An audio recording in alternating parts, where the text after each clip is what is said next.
মুহতারাম হাজরিন, একটু দিমাগ দিয়ে চিন্তা করি। আমি আপনাদেরকে সুর দিয়ে বয়ান করে আমি আপনাদেরকে পাগল করার জন্য আসি নাই। আমি আসছি, আমি একজন দ্বীনের ছাত্র, আমি একজন দ্বীনের খাদেম। আপনাদেরকে জাহান্নাম থেকে জান্নাতের রাস্তা দেখানোর জন্য আসছি। আমার পরে আলহামদুলিল্লাহ অনেক বক্তা আছে যারা সুর দিয়ে বয়ান করবেন। আমি আপনাদেরকে আখিরাতের কথা মনে করানোর জন্য আসছি। আমার চিরস্থায়ী আখিরাত, যেখানে আবাদুল আবাদ, যেখানে আমার শুরু আছে শেষ নাই, ওই চিরস্থায়ী আখিরাতের কথা আপনাকে মনে করানোর জন্য আসছি। আজকে দেখেন, আমি চিন্তা করতেছি এ দুনিয়ার জমিনে আমি না থাকলে এ দুনিয়ার জমিন মনে হয় থেমে থাকবে। এই চিন্তা ফিকির করি না যে আমার যেই গাড়তি জায়গাটা, এটা মনে হয় যে কেউ পূরণ করতে পারবো না, এটা চিন্তা করি না। কিন্তু দেখেন, আমার বাবা ছিল, আমার বাবার বাবা ছিল, তারা দুনিয়ার জমিন থেকে চলে গেছে। আমার বাবা মারা গেছে। আমার বাবার যে গাড়তিটা ছিল, এটা কি এখনো পর্যন্ত আছে না ফিল আপ হয়ে গেছে?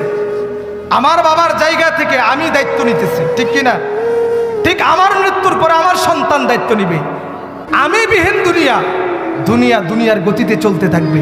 আপনি যেদিন মারা যাবেন, ওই দিনও আপনার ছেলে মেয়ে, আপনার স্ত্রী সবাই খাবার খাবে, ঠিক কিনা? ওই দিন আরো বেশি খাবে, ওই দিন আরো বেশি খাবে কিনা? বলবে, আহারে তোমার স্বামী মারা গেছে, একটু খাবার বেশি করে খাও, না খেলে তো অসুস্থ হয়ে যাইবা। আরো এলাকাবাসী তাকে জোর করে আরো বেশি করে খাওয়ানোর চেষ্টা করে, এবং আমার আপনার জানাজার ময়দানের ভিতরে এলান করে, এই 3 দিনের খাবারটা উম্মুক দিন, সবাই ইনশাল্লাহ আইসেন। স্বার্থপর কিনা দুনিয়াটা?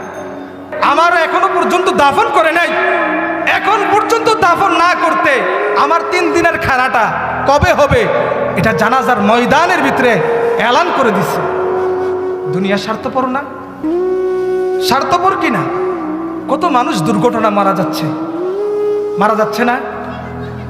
কত মানুষ দুর্ঘটনায় মারা যাচ্ছে, এত পরিমাণ জ্যাম, কিন্তু কেউ কারোর জন্য অপেক্ষা করতেছে না।